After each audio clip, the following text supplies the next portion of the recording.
بسم الله الرحمن الرحيم اللهم صل على سيدنا محمد وعلى سيدنا محمد كما صليت على سيدنا إبراهيم وعلى سيدنا إبراهيم وبارك على سيدنا محمد وعلى آل سيدنا محمد كما باركت على سيدنا إبراهيم وعلى آل سيدنا إبراهيم في العالمين إنك حميد مجيد.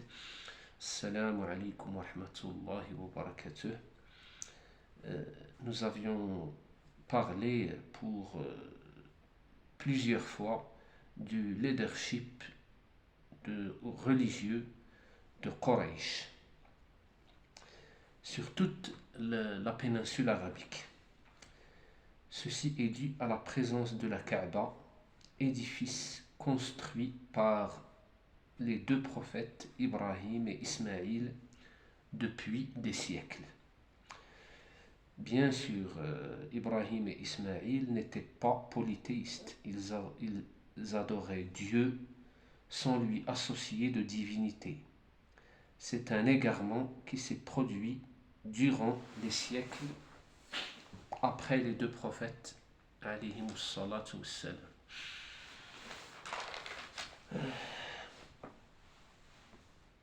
Alors les polythéistes ont installé toutes les statues d'idoles en présumant qu'adorer ces idoles-là, ça les rapproche de Dieu.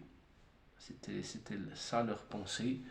Et comme on l'a dit, c'est après Ibrahim et Ismaïl que le polythéisme s'est installé en Arabie.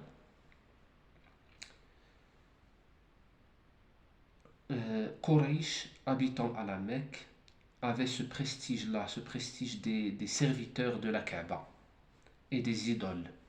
C'est de là que vient ce leadership de Quraysh sur toute la péninsule arabe.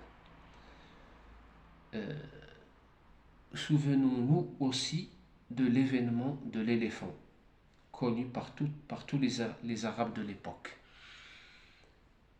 Des chrétiens venus d'Abyssinie ont voulu détruire la Kaaba pour attirer les Arabes faire leur pèlerinage vers le Yaman où Abraha avait construit une grande église.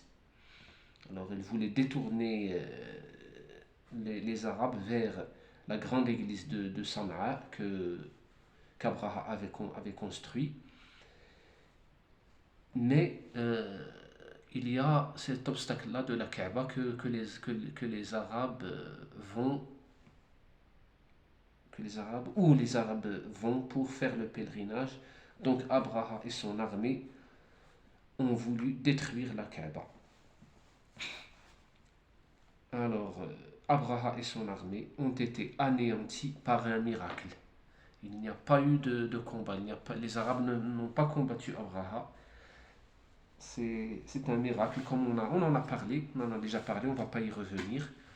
Donc c'était, je ne me rappelle plus, c'est le deuxième ou le troisième enregistrement de cette série-là. Vous pouvez y revenir. C'est par un miracle que l'armée d'Abraha a été anéantie. Par contre, le prophète et ses compagnons sont venus à la Mecque pour rappeler Quraysh à se convertir vers l'islam, ce qui veut dire pour les Arabes qui voient cela, que l'islam est la vraie religion de Dieu à suivre. C'est pour ces raisons-là que beaucoup d'Arabes vont embrasser l'islam après le retour du prophète à Médine. Presque toutes les tribus de la péninsule ont envoyé des délégations vers lui pour déclarer leur soumission à Dieu et faire serment d'allégeance.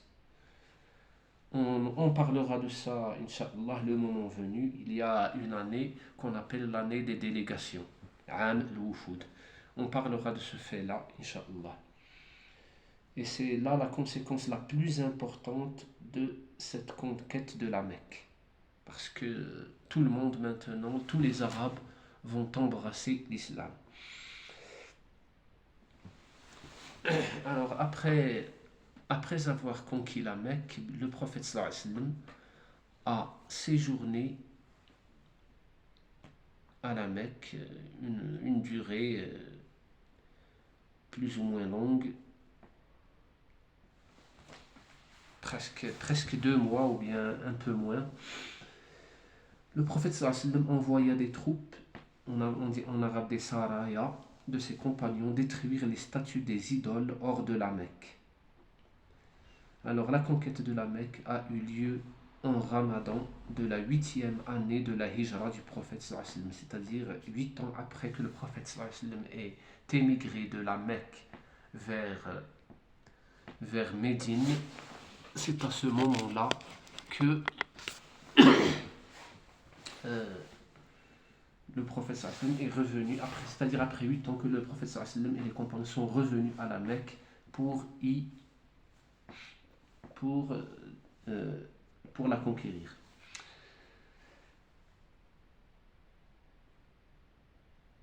C'est-à-dire que le prophète sallallahu alayhi wa sallam a passé 21 ans, 13 ans à la Mecque, plus 8 ans à Médine, à appeler les Arabes et autres à l'islam. Et que le moment est venu pour lui, sallallahu alayhi wa sallam, de voir les fruits de son action pour le reste de ses jours. Cela ne veut pas dire que le prophète sallallahu alayhi wa sallam est allé se reposer. Pas du tout.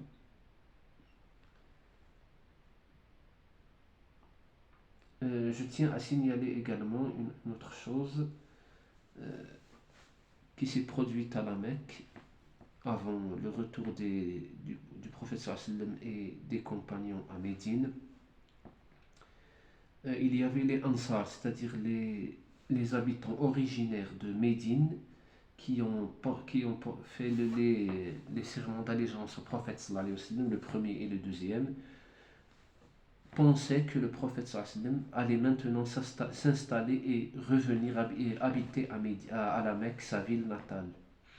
Le prophète sallallahu alayhi wa sallam leur dit: je vivrai pas, il leur dit que non et qu'il vivra parmi eux jusqu'à son dernier jour. Il ne va pas les quitter, sallallahu alayhi wa sallam. Il ne va pas revenir à la Mecque, habiter à la Mecque. Médine lui est aussi cher que la Mecque. On s'arrête là, Inch'Allah, pour aujourd'hui. Nous parlerons des autres actions du prophète sallallahu alayhi wa sallam à la Mecque avant de revenir à Médine pour la prochaine fois, Inch'Allah. Merci de m'avoir suivi. Je vous prie de bien vouloir vous abonner, d'activer les alarmes et de nous aider par un like. Assalamu alaikum wa rahmatullahi wa barakatuh.